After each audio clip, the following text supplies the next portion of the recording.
I never thought a simple family dinner could change the course of my life. Yet as I walked up the cracked stone path leading to my parents' house that evening, an uneasiness weighed on me heavier than usual, a tension I couldn't explain but felt in my bones, the kind of quiet dread that creeps in when the air itself feels wrong. I had been to countless dinners here before, nights filled with awkward silences and my mother's biting remarks about my clothes, my job, or even the way I held my fork. But nothing could have prepared me for the ambush they had orchestrated in the name of family. The house looked the same from the outside, white shutters, the faint smell of my father's pipe tobacco drifting through the open window, the porch light flickering with its usual stubborn buzz. But when I stepped inside, the atmosphere was electric with something darker, something calculated, like the walls themselves were waiting to witness my downfall. My brother Daniel was already seated at the table, lounging back in his chair with the kind of smug ease only someone completely shielded from responsibility could wear, his lips curling into a half-smile as though he already knew a secret I didn't, while my parents sat on either side of him with faces carved from stone, their eyes sharp and heavy, watching me not with warmth, but with the kind of cold assessment you give to a problem you're about to solve. I tried to shake it off, telling myself I was imagining things, that maybe the air just felt heavy because of the humidity outside.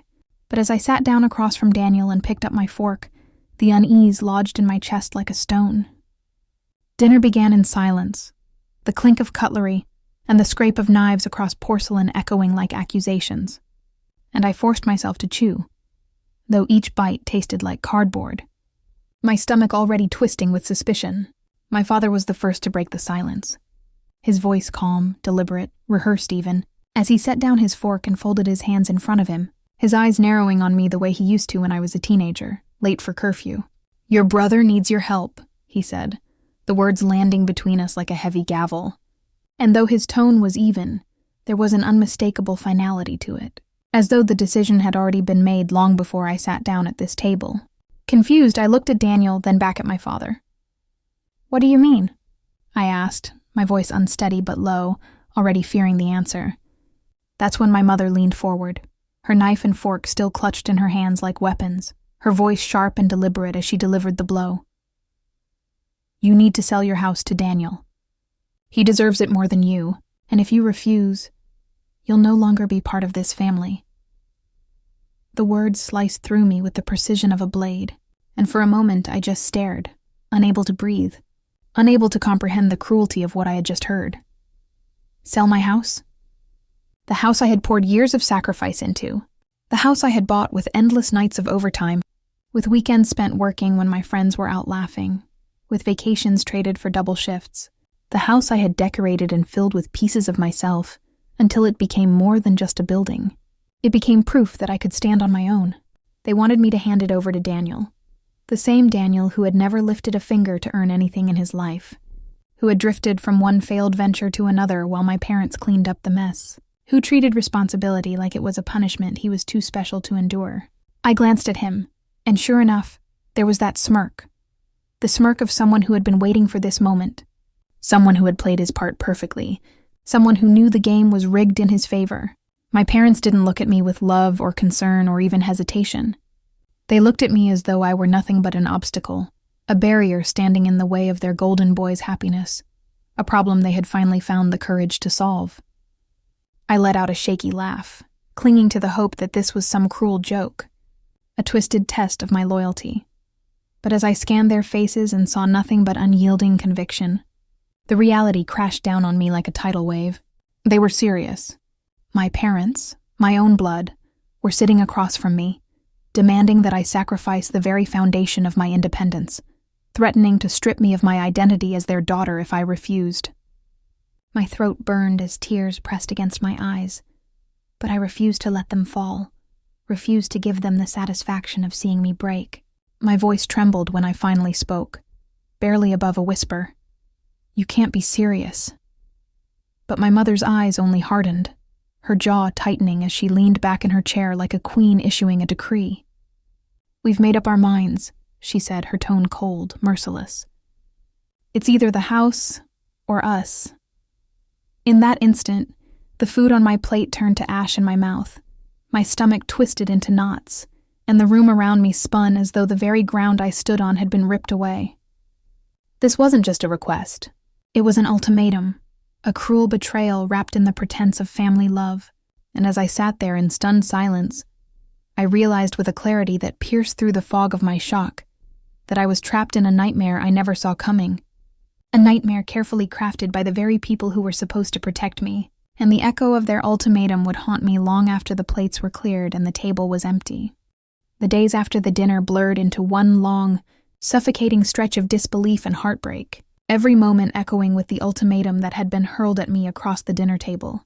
And though I tried to distract myself with the rhythm of everyday tasks, brushing my teeth, brewing coffee, folding laundry, nothing could drown out the sharp sting of betrayal that cut deeper each time I replayed their words in my head. Each replay carving a deeper wound, reminding me that my parents had made their choice, and it wasn't me. It was never me, because in their eyes Daniel would always be the favored son, the prodigal who could do no wrong, the golden boy who stumbled but was carried back on their shoulders, while I, the steady daughter who fought for her own place in the world, was left standing alone, accused of selfishness simply for protecting what I had earned. I locked myself in my house, the house they wanted me to surrender, the house that represented every sacrifice I had made, the sleepless nights spent poring over spreadsheets at work, the years of skipped vacations and second jobs, the nights I cried myself to sleep wondering if it would ever be enough. And when I finally held those keys in my hand, when I painted the walls, chose the furniture, and watched the rooms take shape under my care, it became more than shelter. It became proof that I could survive, that I could thrive without leaning on anyone. And now they were trying to strip that proof away, trying to reduce me to nothing more than a stepping stone for Daniel's comfort. I wandered through the rooms like a ghost, touching the edges of frames that held photos of better days, my laughter captured in still images, my pride etched in every detail, and yet all I could hear were their voices demanding I erase it all, tear it all down, and hand it over to the brother who had gambled away his savings, the brother who had turned recklessness into a lifestyle, who knew that no matter how deep a hole he dug, someone would always rescue him. Someone would always pay the price for his mistakes, and this time, that someone was supposed to be me. The phone calls started the very next morning. First my mother with her cold, clipped tone, layering guilt over every word, then my father, his voice laced with disappointment, heavy enough to crush anyone weaker. Then Daniel, smug and entitled, as though the decision had already been made, as though the house were already his. Their messages forming a chorus that repeated the same rehearsed line over and over. Do the right thing. Sell him the house.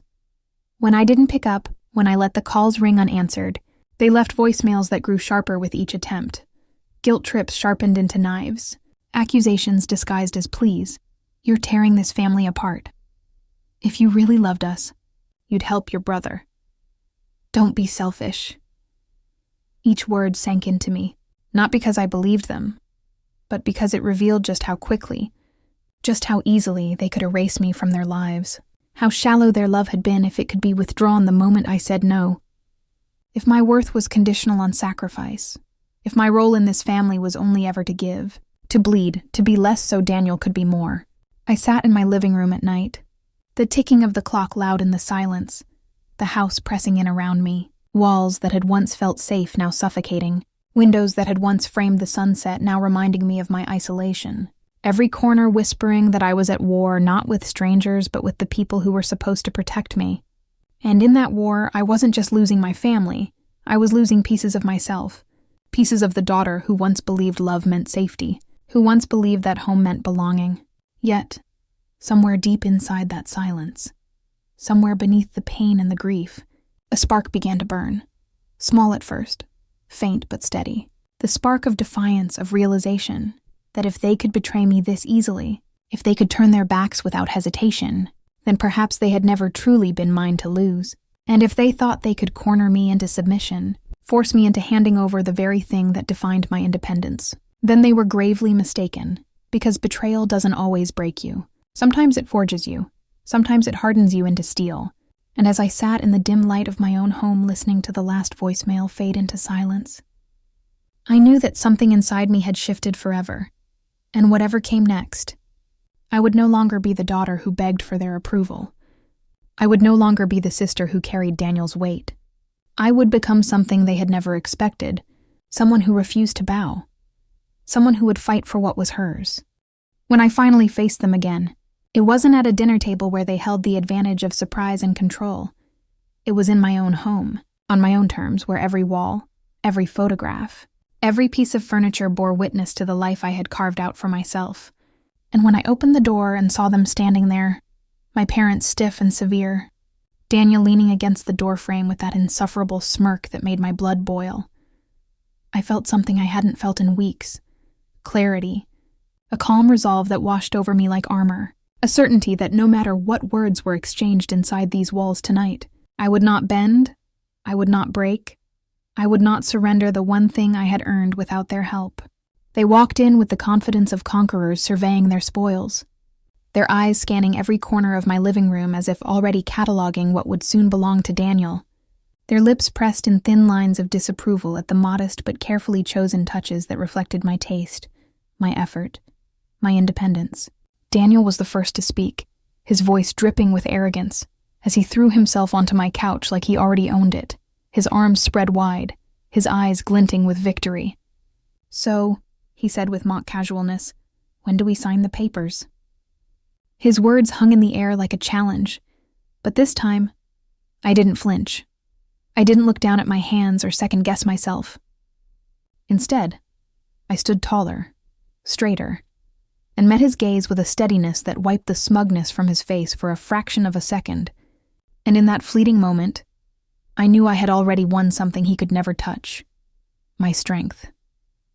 I looked at him, then at my parents, and for the first time in my life, I didn't feel like their child waiting for their approval.